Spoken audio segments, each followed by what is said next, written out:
Oliver buru-buru bertanya, "Lord, apa Anda khawatir hilangnya mereka berdua ada hubungannya dengan 3 Earl yang hilang?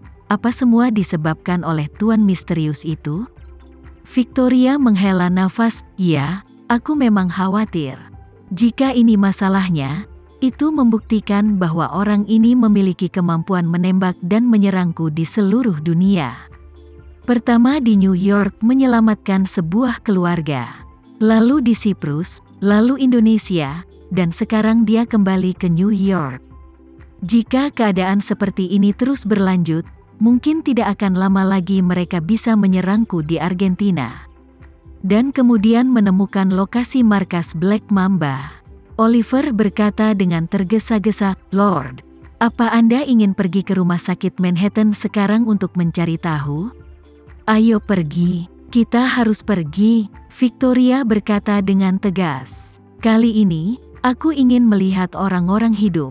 Dan aku ingin melihat mayat jika mereka sudah mati." Setelah itu, Victoria memberitahu Oliver, "Naik taksi ke rumah sakit Manhattan. Kali ini ketika kau datang ke New York, jangan sampai kantor gubernur angkatan darat setempat mengetahuinya." Baik, New York, rumah sakit Manhattan. Saat ini, rumah sakit Manhattan masih sibuk seperti biasanya. Staf medis sibuk mengobati penyakit dan menyelamatkan nyawa. Namun Departemen Keamanan sama cemasnya dengan semut di panci panas. Alasan mengapa mereka cemas adalah karena 2 hal yang sangat sulit terjadi pagi ini. Yang pertama, pasien di bangsal 1707 ditemukan tewas di ranjang rumah sakit dini hari tadi. Awalnya diketahui bahwa penyebab kematiannya adalah keracunan morfin akut. Detail spesifiknya masih ditunggu dari hasil otopsi. Rumah sakit memeriksa rekam medis pasien. Karena kecelakaan mobil, dia dirawat di rumah sakit. Jadi untuk menghilangkan rasa sakitnya, dia memang disuntik morfin tadi malam. Namun, dosis yang tercatat sangat aman dan kecil kemungkinannya menyebabkan keracunan morfin. Jadi kemungkinan terjadinya pembunuhan tidak bisa dikesampingkan. Hal kedua adalah seseorang meninggal di rumah sakit. Akibatnya, anggota staf yang bertanggung jawab atas sistem pemantauan pagi ini menemukan bahwa sistem tersebut menunjukkan adanya beberapa celah kecil yang perlu diperbaiki. Jadi dia memilih perbaikan otomatis. Setelah perbaikan selesai, dia menemukan bahwa semua catatan pemantauan rumah sakit telah hilang tanpa dapat dijelaskan. Seseorang baru saja meninggal di sana, dan video pengawasan di sini menghilang. Belum lagi polisi, bahkan petugas rumah sakit pun menilai hal tersebut tidak wajar. Tapi akan memalukan untuk menyelidiki masalah ini. Karena tidak ada yang bisa memastikan apa video pengawasan tersebut hilang sebelum sistem diperbaiki atau selama proses perbaikan sistem. Jika yang pertama, kemungkinan besar itu adalah pembunuhnya. Jika yang terakhir, maka ada kemungkinan kebetulan. Namun selain itu, ada hal aneh lainnya. Artinya, 2 anggota keluarga pasien 1707 telah menghilang. Dan salah satunya adalah Pavel yang terkenal. Pavel adalah menantu dari keluarga Poland dan tipikal kelas bangsawan di New York. Jika ada kekurangan dalam hal ini pasti akan menarik perhatian nasional. Alhasil, polisi mengirimkan sejumlah besar tenaga ke rumah sakit untuk melakukan penyelidikan dan mengumpulkan berbagai bukti. Victoria dan Oliver baru saja turun dari taksi. Sebelum mereka masuk rumah sakit, Victoria sudah mengerutkan keningnya. Sejumlah besar energi spiritual terpisah dari tubuhnya. Dan dia melakukan inspeksi cepat terhadap seluruh gedung dengan kecepatan yang sangat cepat.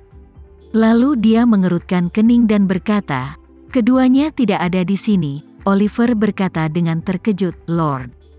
Keduanya kehilangan kontak di sini, tapi mereka tidak ada di sini.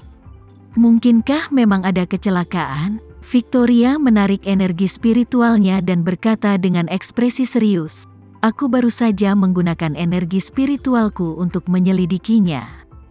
Dan ternyata ada banyak orang. Setelah mendengarkan percakapan mereka, sepertinya polisi sedang mencari petunjuk. Kukira itu ada hubungannya dengan mereka berdua. Tunggu aku di sini dan aku akan masuk dan melihatnya. Oliver mengangguk ringan dan berkata dengan hormat, "Lord, mohon lebih berhati-hati." Victoria mengabaikannya dan melangkah ke gerbang rumah sakit. Begitu dia memasuki gerbang, dia melihat dua orang polisi yang bertugas menjaga tempat itu. Jadi dia berjalan tepat di depan mereka, melihat ke salah satu dari mereka, dan berkata tanpa ekspresi, "Misi apa yang kamu lakukan di sini?" Seluruh pribadi polisi itu sepertinya telah diambil jiwanya dalam sekejap. Dan dia berkata dengan datar, "Kami diperintahkan untuk berdiam diri di sini dan menunggu pemberitahuan lebih lanjut dari komandan di lokasi." Victoria bertanya lagi, "Apa yang terjadi di lantai 17? Apa yang dicari orang-orangmu?" Polisi itu berkata dengan jujur, "Ada pembunuhan di lantai 17. Seorang pasien yang dibawa ke sini kemarin ditemukan meninggal karena keracunan morfin akut pagi ini. Tidak menutup kemungkinan seseorang menyuntikkan morfin dalam jumlah besar ke tubuhnya sebelum kematiannya." Victoria terus bertanya, "Apa identitas almarhum?" Polisi itu berkata, "Dia adalah asisten pribadi Pavel, menantu dari keluarga Poland dari Indonesia." Mendengar jawaban pihak lain, hati Victoria tiba-tiba tenggelam lebih dalam. Baik Pavel maupun Lon menghilang di rumah sakit ini. Dan asisten Pavel meninggal di rumah sakit ini. Tidak perlu banyak berpikir, ini pasti pekerjaan musuh secara diam-diam.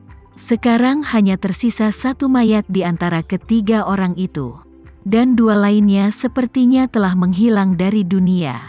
Hal ini membuat Victoria sangat tidak nyaman. Berpikir bahwa asisten Pavel ditemukan tewas di pagi hari. Dan Pavel dan Lon menghilang di sini pada dini hari dan sebelum fajar.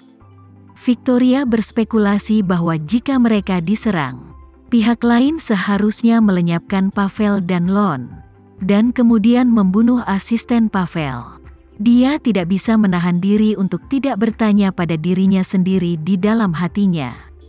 Mengapa pihak lain tidak melepaskan asisten Pavel yang tertabrak mobil?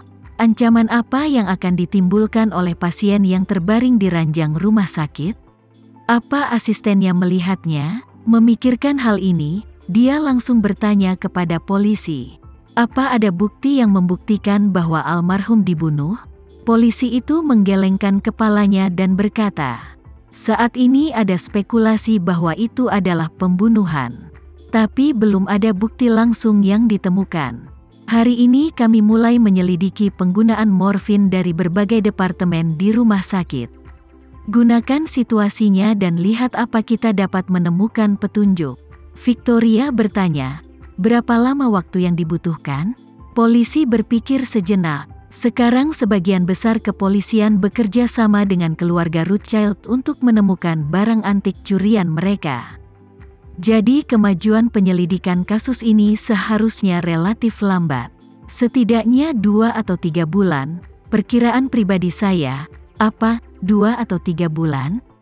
Victoria mengertakkan gigi karena kebencian dan bertanya, "Apa kamu sudah mendapatkan video pengawasan dari kemarin hingga pagi ini?" Polisi itu berkata dengan jujur, "Saya mengetahui pagi ini bahwa semua video pengawasan telah dihancurkan." Victoria bertanya lagi, "Apa datanya dapat dipulihkan?"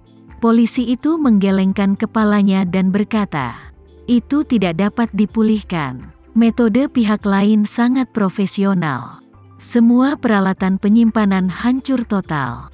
Dan setelah penilaian profesional, ditentukan bahwa tidak ada satu bait pun yang dapat dipulihkan." Victoria sangat marah. Dia baru saja menggunakan energi spiritualnya untuk mencari di seluruh rumah sakit. Dan tidak dapat mendeteksi jejak energi spiritual apapun. Ini membuktikan bahwa pihak lain telah menangani kejadian tersebut dengan sangat bersih. Sekarang bahkan video pengawasan telah hancur total dan tidak dapat dipulihkan. Artinya pihak lain telah memotong petunjuk dari sudut pandang penyidikan pidana. Dia menekan rasa gugup di hatinya dan bertanya kepada polisi. Lalu, tahukah kamu tentang pergerakan Pavel? Tidak, polisi itu berkata dengan jujur. Kami telah mencoba banyak cara untuk menghubunginya. Tapi belum ada kabar. Kami berspekulasi bahwa dia telah menghilang.